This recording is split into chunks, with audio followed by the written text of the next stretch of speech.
Krásné pondělní odpoledne a dovolte mi, abych vás všechny přivítala u dalšího talk show Women in Business. A dnes to talk show bude trošku speciální, protože tady máme sice reprezentantky české ekonomiky, nicméně tyhle ty ženy jsou nám všem velmi, velmi blízké. A myslím si, že jsou to ženy, na které můžeme být právoplatně pyšné nebo pyšní. Je mi velkou ctí přivítat Violetu Luka a Katalin Kyriabu. Řekla jsem to. Did I say it correctly? Welcome, ladies. Thank you. So today we will be talking about your careers, about your dreams. So are you ready for these questions? Yeah, we hope so. Okay, so let's jump to the first question. What was your dream when you were little girls? What did you want to be? You start? I can. So when I was little, I was living in a small village, and I wanted to be a doctor because in our village it was a young and handsome doctor that joined. Oh! And I think my motivation was more linked with this. And also my mother wanted to be a doctor, but she wasn't she wasn't able to become one. So hearing my first wish, she was really, really happy. So you didn't have to fight with any like barriers or try to convince your parents that this is the best job? At that time, no.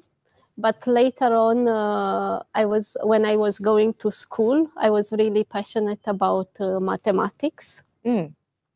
Surprise, surprise. And then I wanted to become a math teacher. Mm-hmm.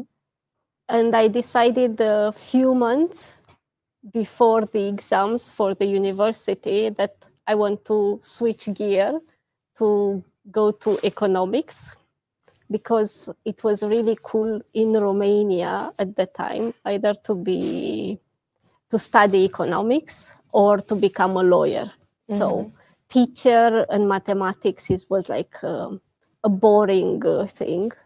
And I believe because of this, I was then deciding it to move to the economics. And my parents at that time was like, oh no, don't change now, because you really risk of not getting into the university. Mm-hmm. And spending 1 year at home. But I was like adamant, no, I just want to go. And did you ever experience the situation then somebody told you that the mathematics is it's something what is not for women?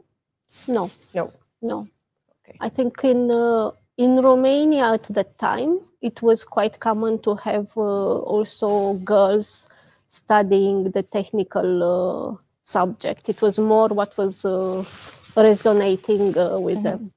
Mm-hmm. And what about you, Will? So look, I had more dreams, so young and restless since I was a kid. So initially I wanted to be a gymnast since I was born in the small town of Nadia Comăneci.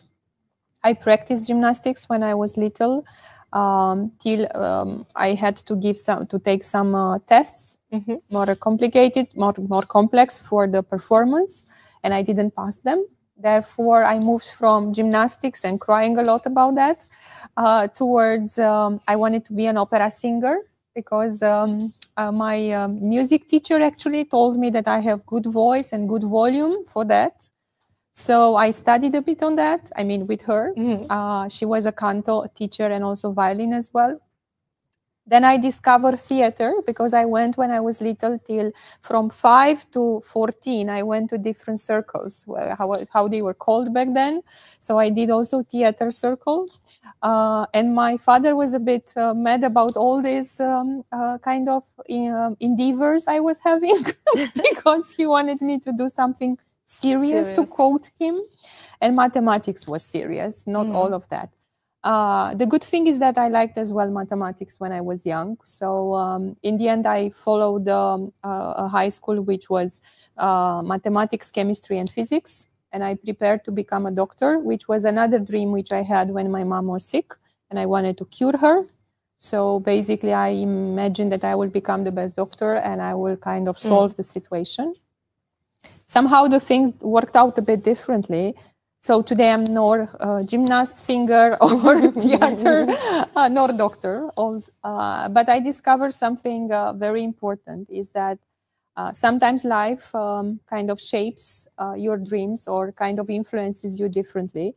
But it's important, whatever you are choosing to do it with full heart, full focus, full mind, with an open mind as well to learn, to create a positive impact and to create partnership with the people around you. And then you get fulfillment out of that. And when you came home, saying to your parents that you will be the opera singer, for example, did they support you in the first time or not? So my mom was supporting me in all these different choices. So she was the one being very close to me and my brother, actually. My father was a bit more strict. So he said, oh, Jesus, so something like that. So not really supportive. But instead of fighting me, what was interesting, so my parents had very good instincts in how they kind of shaped my education. So instead of saying, no, you shouldn't do that, they were saying, yes, it makes sense. But look, if you want to have a good life, you would also need to have a different profession with the opera singer or with the theater or with the whatever. So basically, they somehow shape my thinking and choices, not necessarily by saying a direct no. So I think this was nice. They made me part of the decision and solution as well. And have you ever think or thought about your life, how it would look like when you are the opera singer? Yes, I did. Actually, in Adjud, which is a small town close to mine, it was born and raised Angela Gheorghiu, who is a famous opera singer. So basically, somehow from the outside, you could see the glamour, the dresses, all the traveling, singing on the big stages. So somehow it was very appealing for a young girl, and then, growing. So I imagined how it would be. I wanted not to be as fat as them, to be honest. So somehow I was associating being an opera singer, being a little bit bigger. When you are young, you create different archetypes in your head. But in the end, I think what I learned with all these quests, let me call it this way, is that irrespectively which domain you choose, if you want to perform, you really need to work hard. And it's not only about talent. Talent plays a role, but it's really about hard work, discipline. It's about listening, learning, correcting yourself to become better. I have to say that I have all experience with this kind of a little bit crazy ideas, because originally I wanted to study choreography of folk dance. Okay. So I really can't imagine what I would do. But my parents, they also supported me, which I think is the best way, because fight would trigger even bigger motivation to become a choreographer of folk dance. So maybe this might be also the advice for the parents, because it works. Okay, so we touched a little bit your childhood, and your dreams. What was next? Can you a little bit describe your career path? Sure, I can start.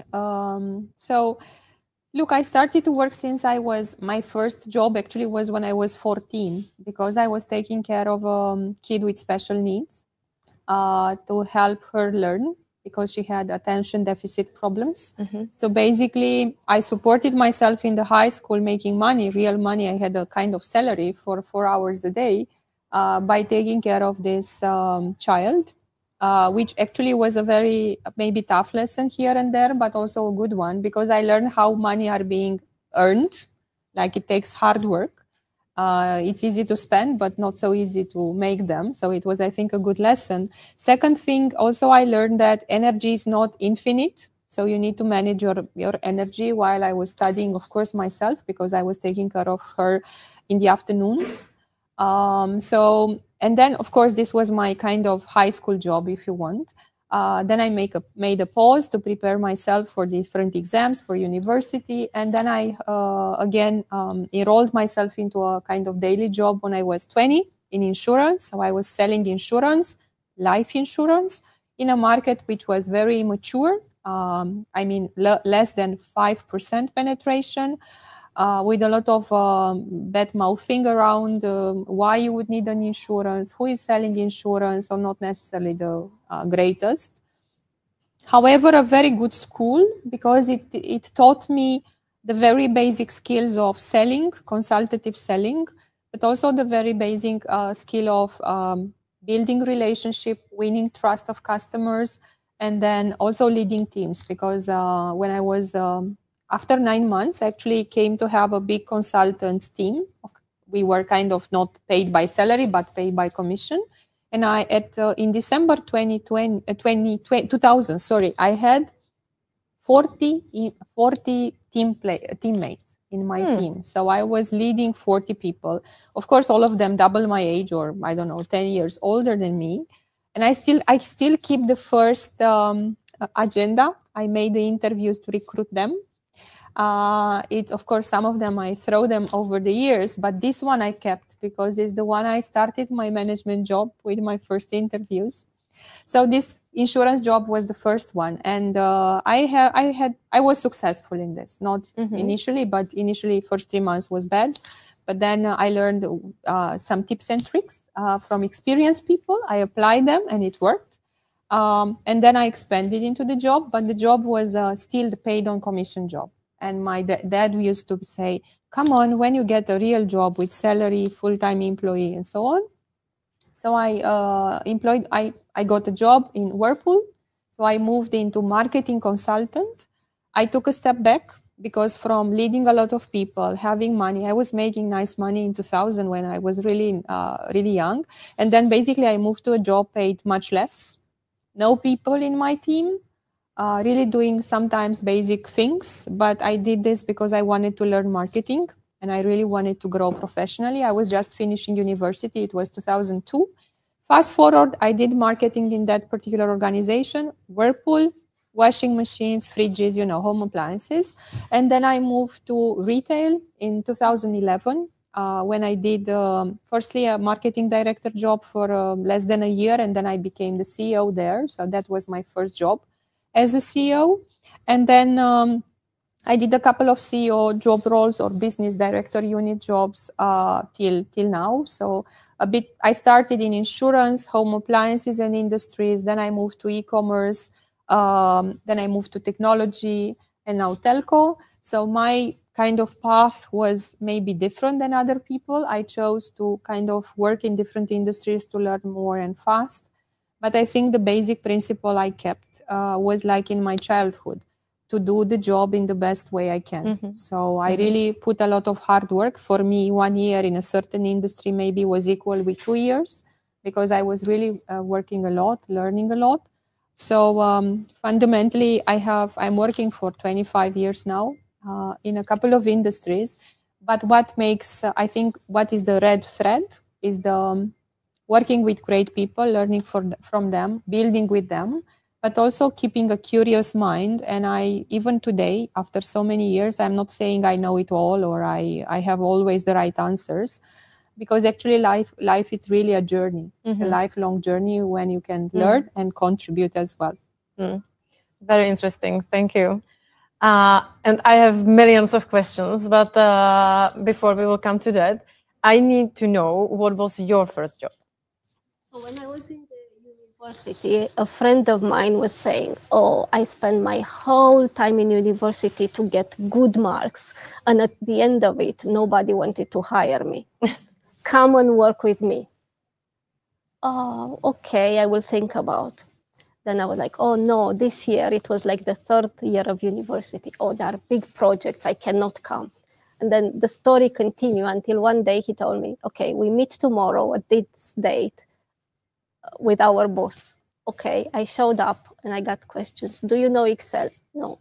Do you speak English? A little bit. I had no desire whatsoever to really work. But the moment I started, then I learned a lot, and I am super responsible. So if I put my mind to something, I want to make sure that I do the best I can. So I started to learn quite a lot. It was a sort of a small accounting company that was managing different customers.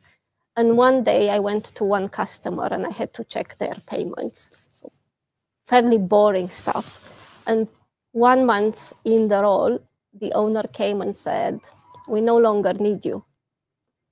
Mm. And I was like, "Your boss will come. You can wait here, have a coffee." And I was like, "What's this? Am I being fired, or did I do something wrong?" And while I was waiting and he was there, I was starting to say, okay, what I did this and that. And what I discovered is that it was a double payment for this export. And what? Double? Can you show me? What was it? How was it? And then after that, I continue to work for them. So I think what I learned from this is really the importance of identifying the key insight. So I have an analytical mind, a detailed one from the math behavior, but really picking the key pattern, the key information can really turn the point. So I was really happy at the end of the day. I still have a job, but I was very close to lose it. And after that, I changed after the university, also in accounting for the first dealer of what it used to be predecessor of Vodafone. I had a fixed term contract for 1 year, and 8 months in the role, the owner thought that I can do that role myself and become a sort of a chief accountant. So my colleague was moved to another company, and I felt that it was really a huge responsibility on my shoulders. And every time we had visitors, like in suit, I was scared. These are the fiscal guys coming to check, are the books in order? So I really had a big sense of responsibility. And I remember I was waking up at night saying, oh, I think there is this law in this drawer, and I need to follow it. And at the end of my first 1 year contract, so it was a fixed year contract, the owner said, we want to put a clause in your contract if when we have a fiscal control, it becomes clear that it's because of you, then you will have to pay the fine. If it's our fault, we will pay it. Oh my God. And I was like, no way. It's a great motivation. And I was just getting a loan. So I just got a loan for my house. My parents were also supporting me, but I was like, I really cannot sign that clause because I will not sleep at night. So I went and talked to him, and he said, but find a way that will help you be comfortable with it. And I said, we need to go to lawyers and explore every interpretation of the law when it's my fault and your fault. And he said, I want to make sure that people are taking responsibility. And I was like, okay, I already cannot sleep at night. Signing this, it's a no-go. So then I decided to look for another job.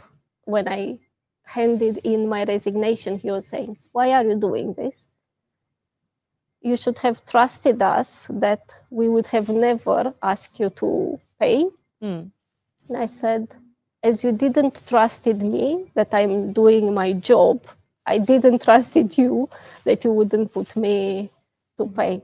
So a learning from that experience was really to make sure that the way I operate is with trust, but it's a trust both ways. If that is no longer there, I will simply move on.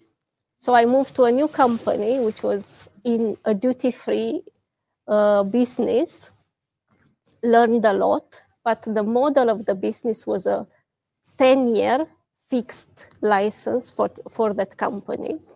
During my tenure there, the license expired. There was a lot of political influence in renewing or not renewing that license. So overnight, the company ceased to exist. Oh. Because the license just finished. So then they reopen it. So it was really a brutal experience, not necessarily for me, but more seeing the people around, because they had family, kids, and the benefit of accountants, if I can say, is that they're the last ones to leave in this situation. So you are not out of job immediately, but was really brutal situation to observe. To be honest, the previous story with the first employer, it was a little bit brutal as well. So I am afraid what will come. So the way I always look at things, and also I remember when that happened, I always say, okay, if you get a kick in your butt, in your back, it helps you make a step forward. Mm-hmm. And for me, this was actually happening. Mm-hmm. Earlier in the career, I got exposed to different situations, which helped me build the resilience, see also the positive, completely changing different environments. So I learned completely new businesses, different people. So I was somehow forced to accelerate that learning, mm-hmm. but I was also looking with a positive mindset. And this is also how I operate. I tend to see the glass full. And now looking back, also the way I'm looking at life is, if something happens to me, it means that there is something better that awaits for me. So, very interesting. Just for your curiosity, my first job was Avon lady. Really. But it was also big experience and the first touch of sales. And I am very thankful for that experience. But back to you. It was really, both of you, you have amazing career paths. What was the most difficult one? Have you ever had to do some very, very difficult decisions in order to move forward? Or take risks? Yeah, absolutely. I think all of us have experienced that. Maybe I can speak about one or two. So I think while I was in retail, one of the difficult decisions was related to my shareholder kind of onboarding speech. It was my first day. He came into my office and he said, look, the company is after insolvency. If you don't make it, the cash flow position is really bad. If you don't make it fly in a year, we close it. And we had back then 900 employees. And I felt, oh my God, such a big responsibility, how I will make it work. And I remember that I initially with my direct reports, I had 10 people, different functions. In retail, it's pretty much similar with what we have. You don't have network, but you have business development and shops more prominent. And I called all of them. Of course, I didn't say this thing, but I said it's very important we turn around the cash flow situation. I prepared a roadmap with our CFO. I said what is required to do so. And initially, the first few weeks, it was a bit of a resistance in the team and a bit of dreaming as well, that the things either they would solve by themselves or that, come on, this can't happen. The company is 20 years on the market. So maybe the pressure is not that big. And what I did back then, I put pressure on my direct reports and their respective teams, but in a way which maybe today is not that, is not a common practice, but back then it was not a common, but it was not that uncommon. Let me put it this way. Mm-hmm. Basically, I asked everyone to hand in a white resignation. I created weekly targets for everyone. And if any of us wouldn't do the weekly target by Friday, the resignation would become effective. You know what? It was mid of May. I took over the company in February 2012. The first weeks, we were always missing the targets. Guess what? After this rule, nobody missed the targets, but really nobody. In the same market, under the same conditions. I let you to draw the conclusion, but I think sometimes taking hard decisions makes you unpopular, but makes you very effective with the business. Of course, there can be different ways to do it, but somehow That one was hard, so was consuming me personally to do so. I didn't take any pleasure in it, but somehow it proved effective. However, I didn't had to do, I gave back the papers after a couple of weeks actually to my team. I said, we don't need them anymore because we have a good execution in place. And I haven't used that since then ever.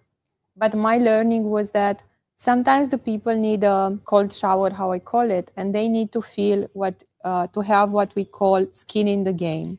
And they had skin in the game with that paper, although they were the same people. So. But now I am curious, what was or how did you feel, really you, when you announced this kind of new rule? What was like? What was you thinking about?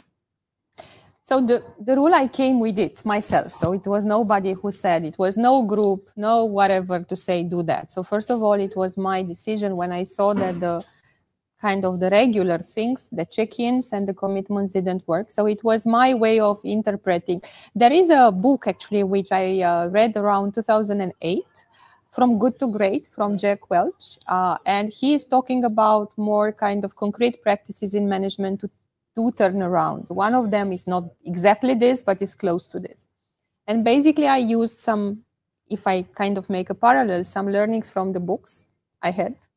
I applied them because I felt it's correct and the right thing to do, but it's also a responsibility which I felt, for all the people to close this, again, to go to all the suppliers to tell them we can't pay and so on. For me, it was a matter of credibility.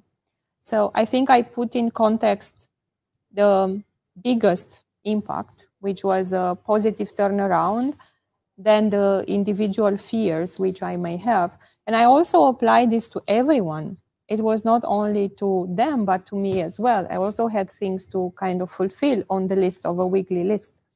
The thing is that by August, so this started in May, by August, we moved from minus 10 million euro cash flow negative of a 100 million euro business, so it was quite sizable, to positive cash flow, which was never encountered in retail in Electro IT. And it was a super success story. And I was then invited to conferences to explain how we turn retail into a more kind of profitable and more positive cash flow type of business. Of course, I didn't say in the conference, we signed that back then. Now it's many years back, so I feel like I can speak more openly about that.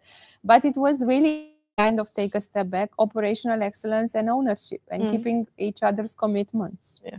But I think that it's really important to manage the fear you have. Yeah. Because with this kind of very tough decisions, there is always some inside voice telling you that you shouldn't do that, people will hate you, and you will be alone, and this kind of stuff. So I think that it's really, really important to fight with this fear. Do you have any tricks, tips, how to do it? I always think of being fair. I think it's really important to be fair, transparent, providing the full support to people upfront and during, keeping myself true. I mean, I ask questions if it's going well, it's not going well, if it's really needed. So keeping this, which I call like ethical, the way of doing business, I think this diminishes all these negative feelings. Does it take them all away?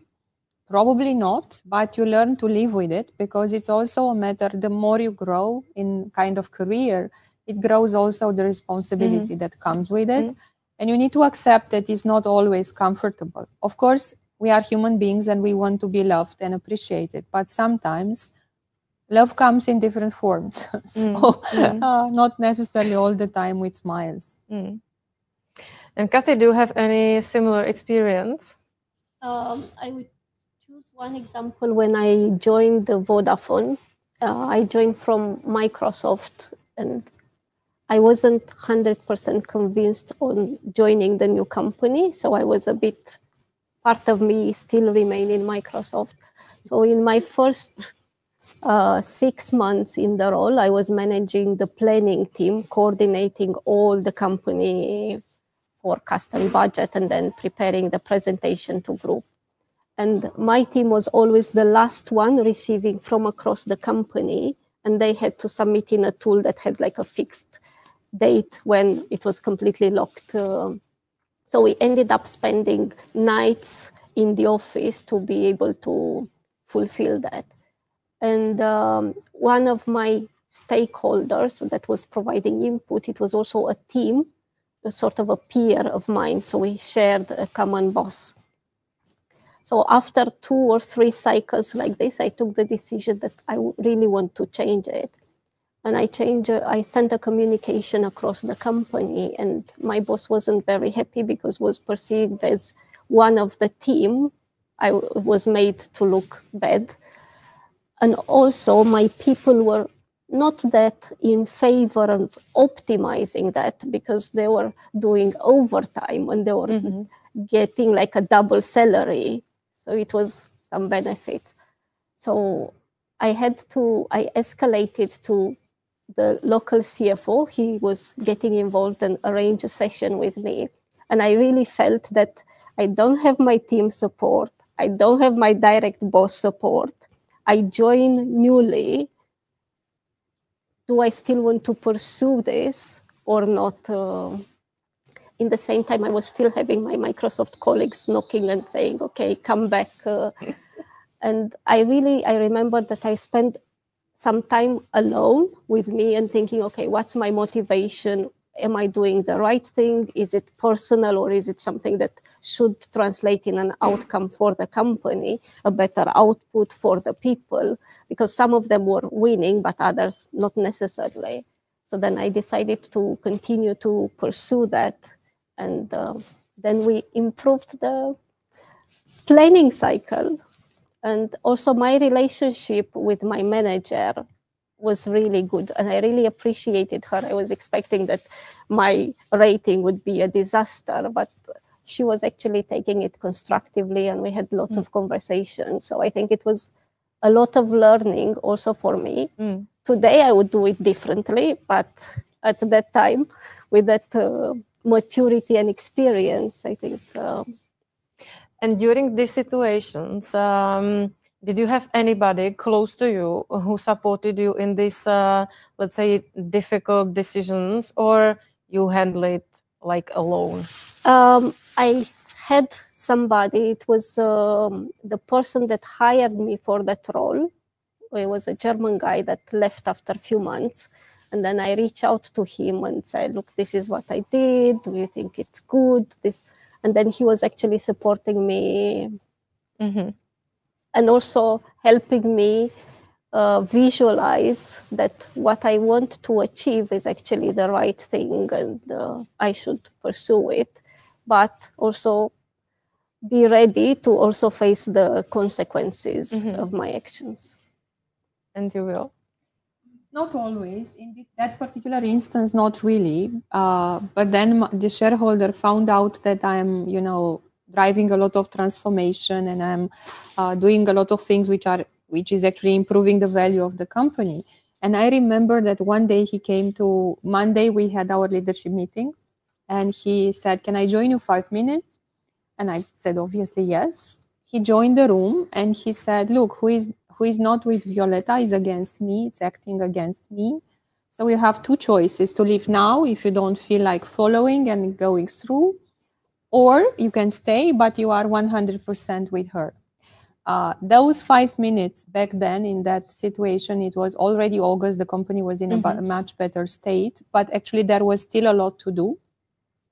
And he was hearing that some people were actually acting, not necessarily supporting, but rather detracting. And he didn't have this time like we have in corporations to do interviews, to do committees, to do follow-ups. He simply came in. It was his company. And he said, "Look, this." And actually those 5 minutes had a lot of impact in my support. It was like simple, maybe too blunt, but quite supportive. But beyond that, I think what I did in my career, whenever I took a new job or a new industry, I took what I called alongside with me sparring partners, or I went for support. So for instance, when I became for the first time CEO in 2012, I went to Deloitte, to their human capital kind of body there, and I said, look, I want to do this leadership program for me and for my team. I need these coaching sessions, I need these development sessions, but I have only 10,000 euro. So they looked at me and they said, look, but these programs usually are 50,000 or more. So, you know, it's a little bit, maybe the budget doesn't fit the needs. And I said, look, we can't afford more. This one is already a stretch. I know I need help. What you can provide for this money? Mm-hmm. So basically they decided within their partnership to do the full program for us, but for much less money. So the point is that I think we don't know what we don't know. I think this is the reality of life. But when we know that we have certain gaps or certain areas where we are not sure, I think the smartest thing to do is to go for professional help or for sparring partner help, or to simply build partnership within your own team and build complementarity. I never went to bring people in my team who are easy to manage, but I always look to bring the smartest people, even though they were hard to manage sometimes. This created maybe more burden for me, more work for me, but I knew that was the right way forward. So yes, I actually, that Deloitte program was really helpful for us, and we scaled some management programs with them afterwards. We created a best practice. So yeah, I think either I find a good book, a good friend, a good coach, a good mentor, more of that, colleagues. I always try to, how I call it, bring allyship in different ways for me to support in the journey, because I think we are not alone in this world, and as soon as we realize it, it's better. Yeah, I absolutely agree, because I think that also the support of our families is a crucial one, because I remember also one situation when I also ran some transformation activity in Moravia, and it required also some resignations. And I remember one night my ex-boyfriend, came home, and he told me that I immediately should stop to do what I do in my work, because I have a nickname, Killer from Prague. Oh, Jesus. Yeah. And in that time, I really felt that, so I will not have a support from him. And it was the end of our relationship. So I think that it's really, really important to have a support of the people we have around us, because especially the managers or the CEO roles, sometimes we can feel alone because we have nobody to talk to about our real troubles or fears. So do you think, am I right? So did you also experience this kind of like feeling that you are alone? Yeah, I think it happens many times, and the more you grow, I think the more you tend to feel this way. What really worked for me was to get an external coach that was outside the company and working, challenging more my way of thinking. So really understanding where I'm putting myself barriers, and what resonates with me, what doesn't resonate with me, what creates a discomfort in me and why. So really exploring, okay, you feel alone, but why you are feeling alone? Okay, you are doing this action, but are you really the only one? There are, I don't know, hundreds of people that are doing the same thing. So going step by step, it really helped me process what exactly was making me feel uncomfortable. And I remember one session, he was always, his approach was, unless it's like something that works 100% in 100% of the situation, then it can be, you can have a different perspective. So one day I went after a crazy meeting that I had at work, and I said, okay, I learned that I just simply cannot work with irrational behavior. And he was like, so who defined this irrational behavior? He was really, oh no, now it starts again. 100% is, but that thinking, and especially when it happens, you are really at your peak with the nerves, really, really helped me. I remember after that session, the next day, dealing with the same person, something in me completely shifted. And the reaction that I got from that person, I was like amazed. I remember calling him at the end and like, wow, it really, really shifted. So I think having some external support, but really to help you get to know you better, to understand where we are putting the limitation, what assumptions we are making, where we are maybe not that productive, if I can say, in our approach. I think this is really, really helpful. So for me, it was like a big shift that happened in my life thanks to this. Yeah, very good reflections. Yes, I had coaches as well, and it helped, and very good managers as well. I was really blessed and lucky to have really great managers along my career. Sometimes tough, maybe demanding, but definitely to learn from. I think one point to add is that perspective you have on the situation you are in is making a big difference. And let me explain. On the one hand, the CEO role, yes, you feel lonely in a way, because if you kind of talk about your fears with your boss, maybe the boss might feel you are not strong enough, not good enough, not whatever enough. So you may be feeling that it's not so good to speak about that. It's not about hiding facts, but talking about your feelings. You feel like you shouldn't talk. Then if you speak with your direct reports, you feel as well that you are not showing enough strength. You are showing too much vulnerability. Maybe people would judge you. So you have a lot of kind of small voices in your head, which are actually preventing you to be maybe open and transparent. My learning is that the perspective you have is that you shouldn't feel alone, first of all. I think it's a matter of choice if you choose to be alone. Either you speak with a coach, either you choose to be transparent with your boss without being feeling judged, you know. And I think it's also a matter of, you know, there is this study that it was a study done by, let's say, UK researchers. I don't know if it was UK or US, but basically they studied over 20 years, 2 sample groups. One group who was believing that the stress is really big at work and harmful. And the other group, which was saying, yes, the stress is big, but it's helping me to grow and become more resilient. And actually, they measured medical tests over these 20 years, very complicated, so not like one sample. And they found out that the rate of having chronic disease or even death to the first group, which was feeling that stress is harmful for them, was 70% higher than the other group, being exposed to stress factors, but their kind of attitude to stress was that, come on, it's normal, it's part of the job, but actually I am managing it and in the end doesn't do harm to me.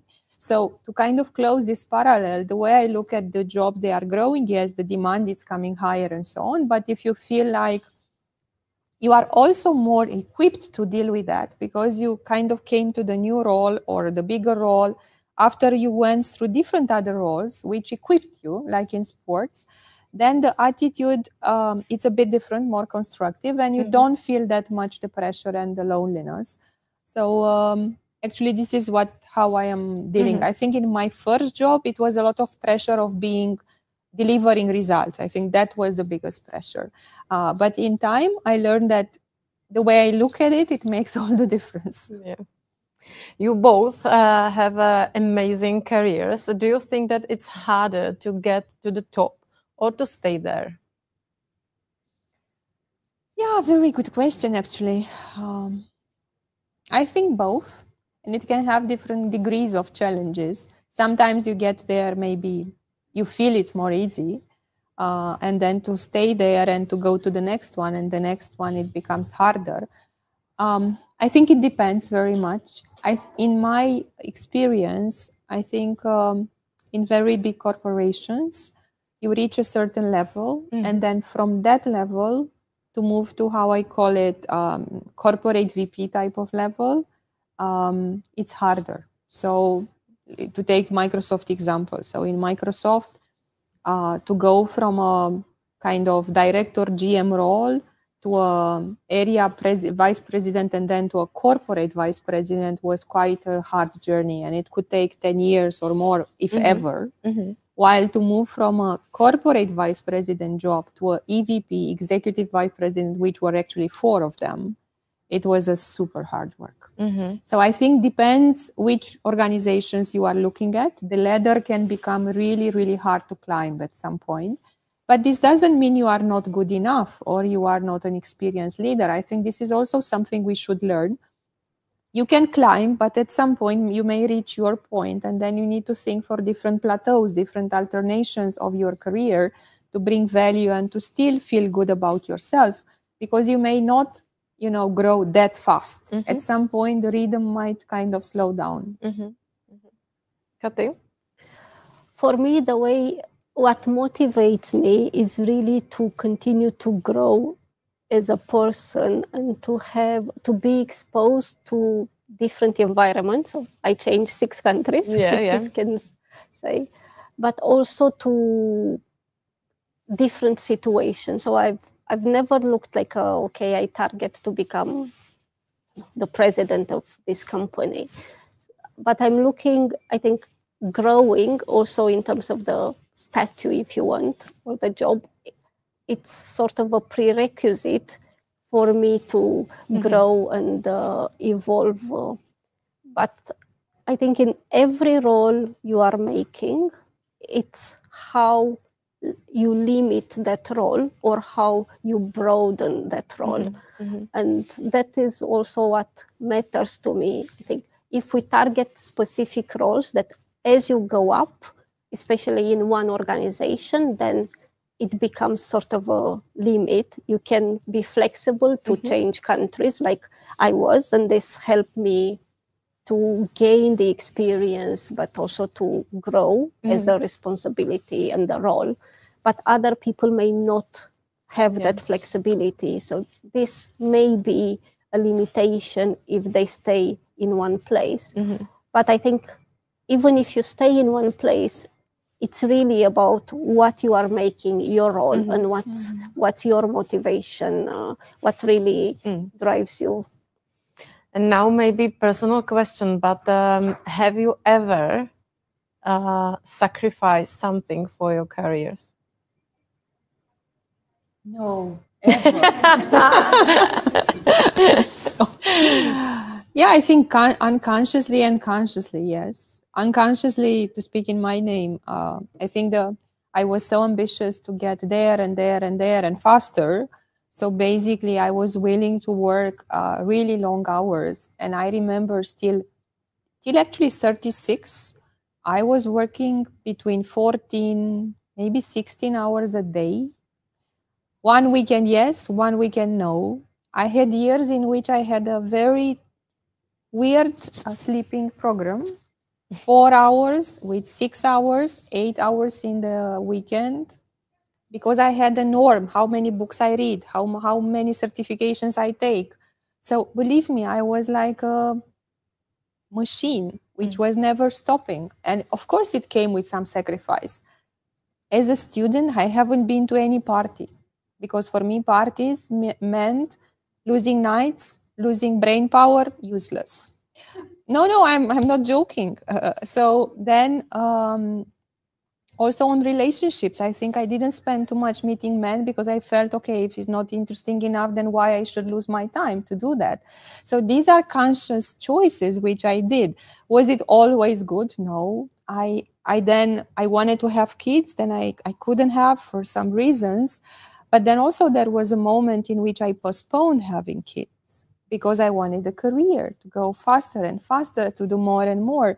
And as a woman, I think something which is fair to say, we tend to underestimate ourselves and to think that we need to know 3 books before whatever, while maybe men, of course, they are also investing a lot in, kind of learning. But I think at some point they take more bold courage to say, yes, I can do it. Yes, I know. If I don't know, I can bridge it and whatever. And I think I came to this maturity later, because it's linked to the confidence level, to the energy level. So yes, I think I sacrificed family time. I sacrificed maybe vacations. I think I took my first 2-week vacation when I remained without any washing machines and fridges to sell. It was back in 2008 or in the end of 2007, I think, exactly. Because for me, vacation was okay. You take 1 week and then what you do, you know, it was for me completely not understandable. And I think over time, I came to, firstly, speaking with more people, observing and also analyzing, because your body also sometimes is telling you need to rest or to take different energy. So I think we change and evolve over time. But definitely, I think you can have anything you want, but not everything. And I think this rule applies to your life as well. Mm-hmm. And sometimes you have periods in which you can balance well, career, life, well-being.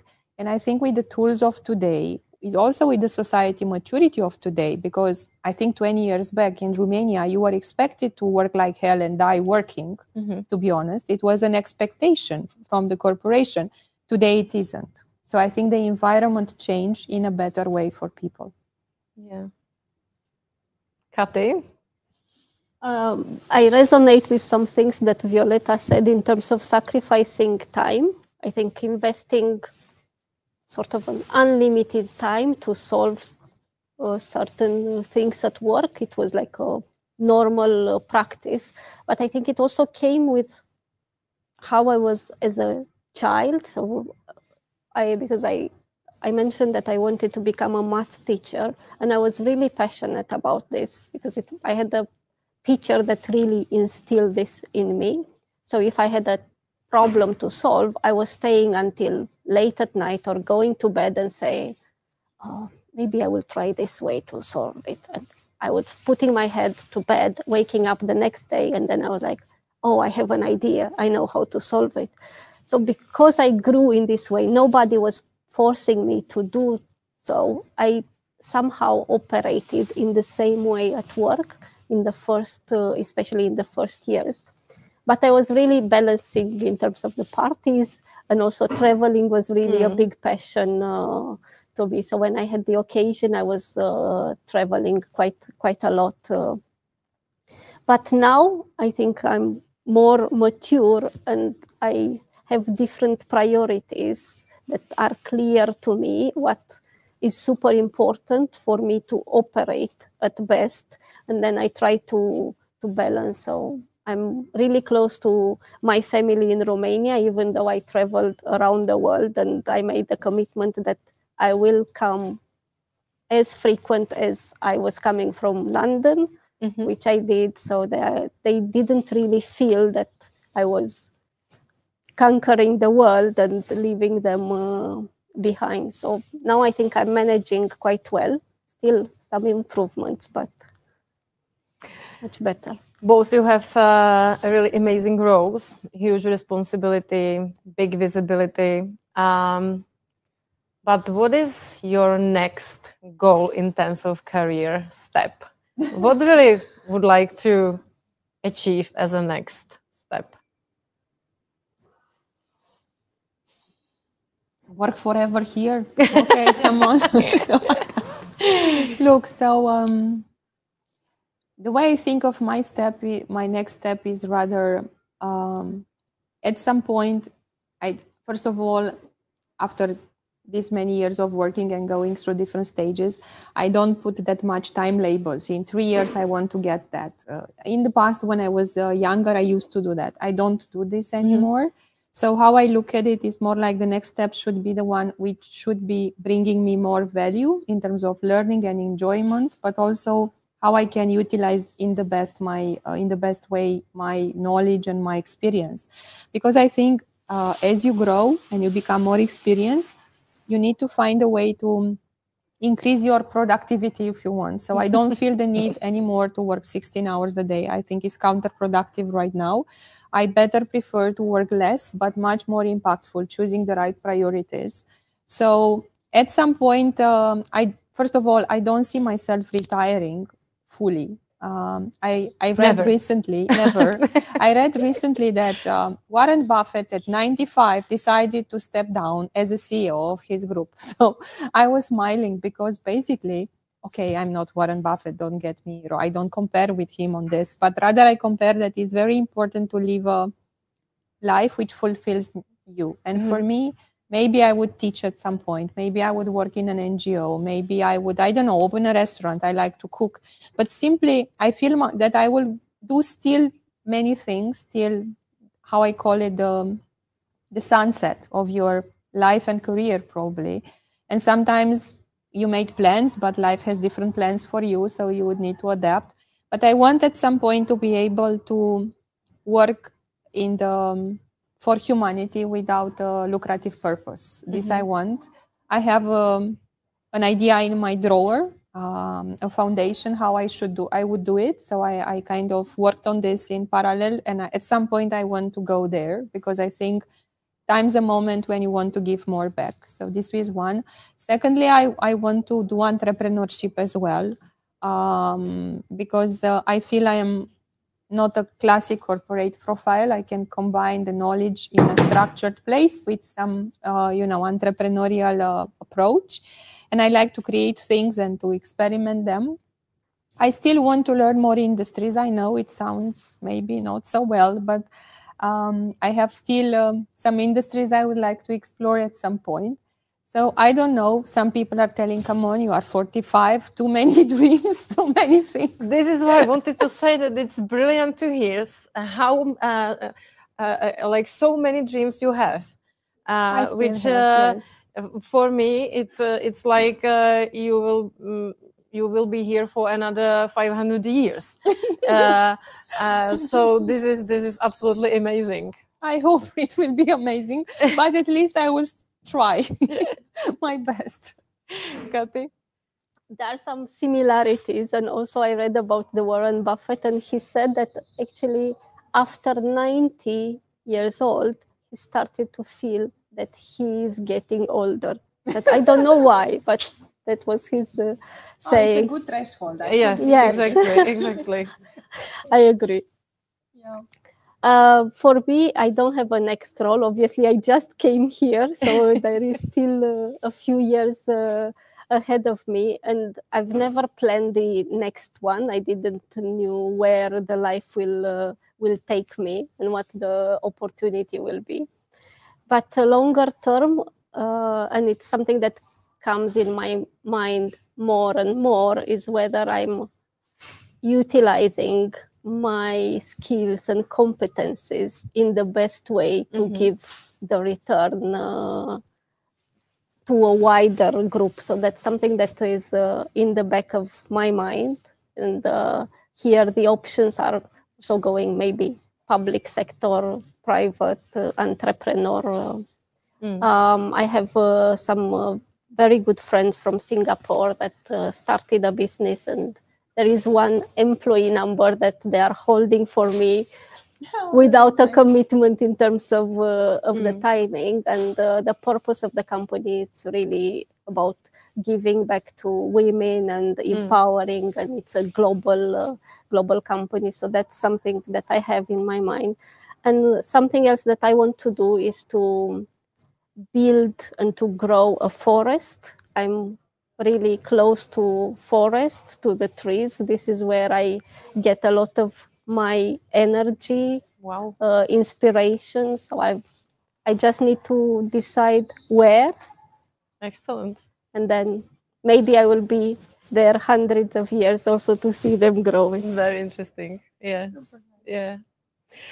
You know that even Vodafone is supporting women in their careers. But you know, sometimes I think that it's not about the programs we are having in the companies, but it's about some like inspirational stories which we could hear from you today. But also it's more about the good advices. So what kind of advice would you give to the young women who would like to grow their career? Very good point. So I can try maybe 3 or 5. one thing is to start with a good confidence and to care for themselves. What does it mean? You know, you need to know who you are, but also appreciate who you are. I mentioned the fact that women have the tendency to look more on what they don't have or they don't know enough. I think when building a career, it's important to have self-awareness, but also to have self-confidence. So make sure you master both skills. The second one would be to be intentional about the career progression. So meaning applying, expressing what you want, showing value in what you do, but also being prepared sometimes you don't get the job. And however, doesn't mean you should stop there. You should try the next one. So having this intentional approach, both in planning, showing what you do, but also being prepared sometimes the things wouldn't work out, but it's not the end of the world. It's maybe a new door which is opening for you. So this would be the second.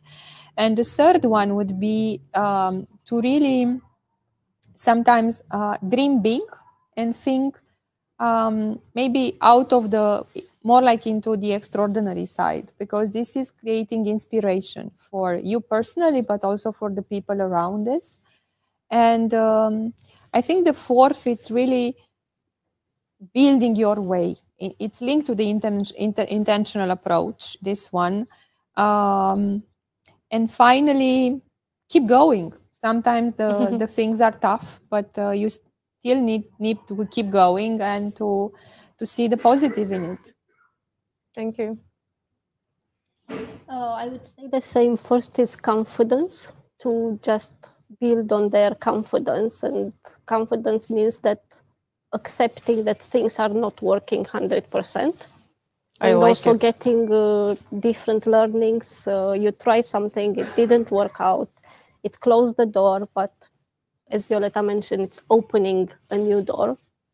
And when something is not happening, I always say there must be a good reason why things are not happening in this way. I don't know right now what's that, but later on, I discover it. So I have this positive outlook, and I would encourage also other people to look from this perspective, because if you analyze the life, I think there are certain events that can fall into this perspective. The other thing would be to invest in knowing yourself as a person, what works well, what doesn't, what events from the life shape them and frame the mind, because we are all looking at one event, but we may see 100 different things.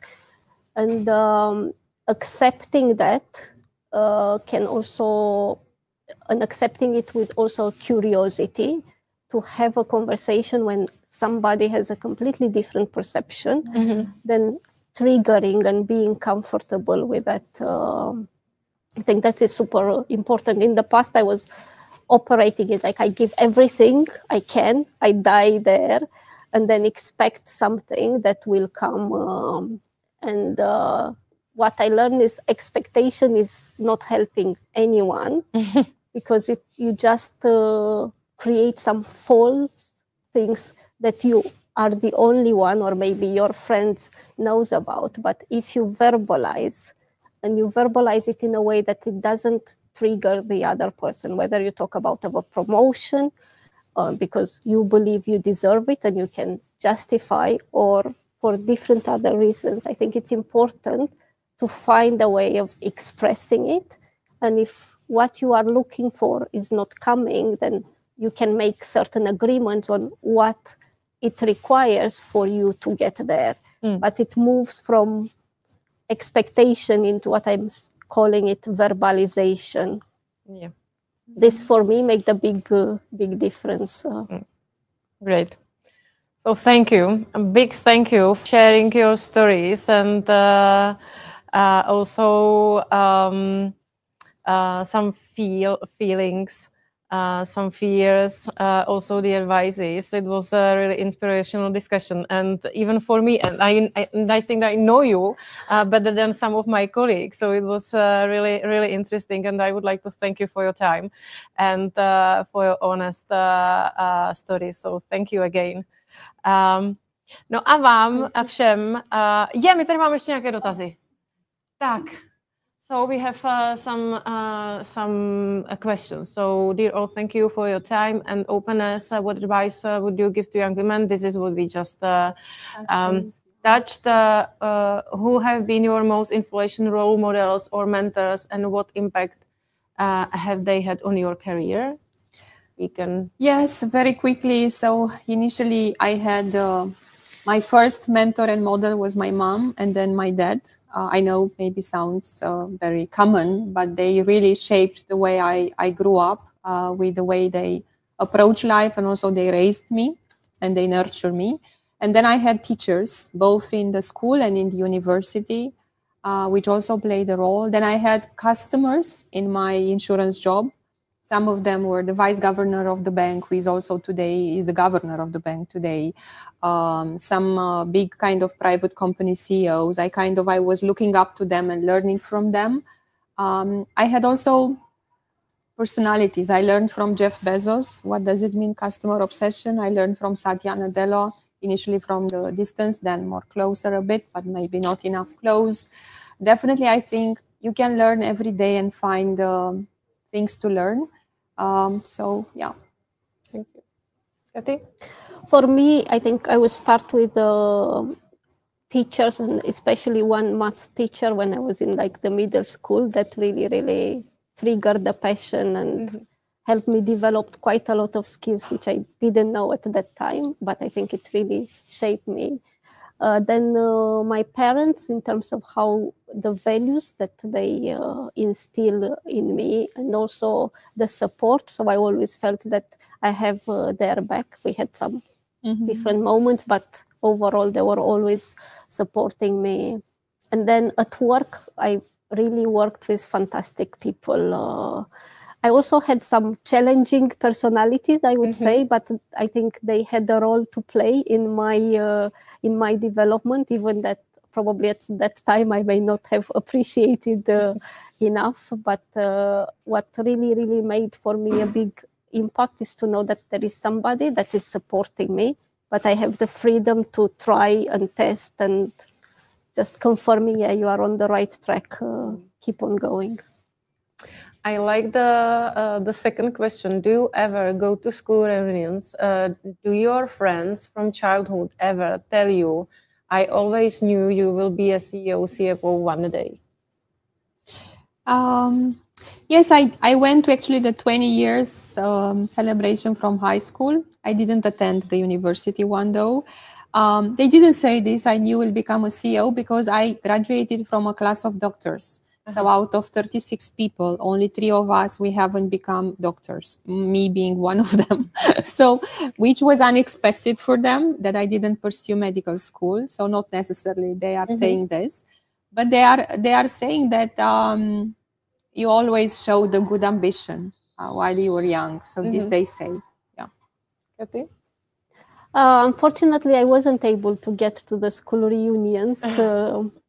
As I was in different parts of the world, neither in the high school or university. In terms of becoming a CFO, not necessarily, and from my close friends, quite a lot of them are finance directors, so in the same industry. So there is a question for Vio. What do you see as the most important thing that every employee of Vodafone should do every day to help Vodafone to be #1 operator in Czech Republic? Yeah, very good question, and heavy one. So I truly believe that by bringing the best of us every day, irrespective which job we have, like really the best of us, it will make the #1. And always, while bringing the best of us, asking ourselves if we are really serving the customer, like in the background of our minds. And with this, we would definitely grow faster and better, and we would be the loved brand. This is my strong belief. How important is to continuous learning and skill development in your career, and how do you approach it? Look, I am a life learner by design, and I sometimes sometimes I took it over years very intentionally, like I explained, like really having programs, certifications, you know, or I combine, as of now, I am combining reading literature or some biographies with some kind of functional learning. For instance, right now I am revisiting corporate finance. There is a book from Harvard. I think I need to refresh some things. So I'm doing that intentionally. I started last weekend, basically. And also I'm reading some deep McKinsey studies over 2,000 companies to understand how the companies are performing in volatile environments. But basically, I do believe that the moment we start learning, we stop growing. We stop learning, we really stop growing. This is my deep belief. I'm learning a lot also through the changes that I'm doing in my career, because I tended to change country areas. Even though I've been in Vodafone, I've been in very niche businesses in the company that forces me to learn and grow. So spend quite a lot of time on that. But also on the side, it's more around reading. I'm reading now a book about 6 leadership in the world of strategy by Kissinger, and is looking like more political leaders that really influence the history. It's super, super interesting. And the last question, what role does work-life balance play in your career, and what tips do you have for managing? I like to think about work-life not necessarily balanced by integration. This is how I think of it. So work-life integration. And I think the balance comes from also paying attention how you feel and what type of energy you have. For me, it's a big barometer to feel good when I'm starting to come to work or I start the work. So if I have generally a good energy, a good kind of, it's a good kind of barometer that I'm in a right place. If I don't, first of all, I'm become mindful of that, and I'm really thinking, am I eating well, sleeping well? Do I exercise? Do I stay in nature? Because, you know, music, nature, family, good discussions, good inspirations are always kind of filling the glass, you know, again with the energy. And whenever you are feeling deprived of energy, I think one tip I have is to really reflect, what is it triggering it? Is it my thoughts? Is it my kind of lifestyle? Is it something which is bothering me? So this level of self-reflection and introspection, I think it's useful to kind of manage your life and live the best you can. For me, it's more about, it's the same as integrating the work and the life balance. And I'm more assessing, am I at the best that I can be, or I feel that I'm at the lower energy. So I know how I can perform of my best, and I also know when I'm not. So then I create the space and I prioritize ruthless to say, is this mandatory to do now or not? And that's also when we postponed, I felt I was not at my best, and I actually needed time to recharge, to put myself there. So I have different tools, and I know what works and what doesn't. And that's how I manage it. So we answered all of these questions, but obviously I think that we can talk another few hours, because you know, I have more and more questions. Even we touched just few of the questions I have prepared. So once again, thank you for your time, thank you for your stories, and já doufám, že jste si dneska to povídání s Violetou a Katalinou užili, že jste taky poznali trošku z jiné strany, než z té tradiční, a pevně doufám, že vás jejich příběhy inspirovaly. A tímto vám popřeju krásný zbytek pondělí a těším se s váma na vidění při dalším talk show. Mějte se hezky. Nashledanou. Thank you. Thank you, Veronika. Thank you. Thank you, Katalina. You are a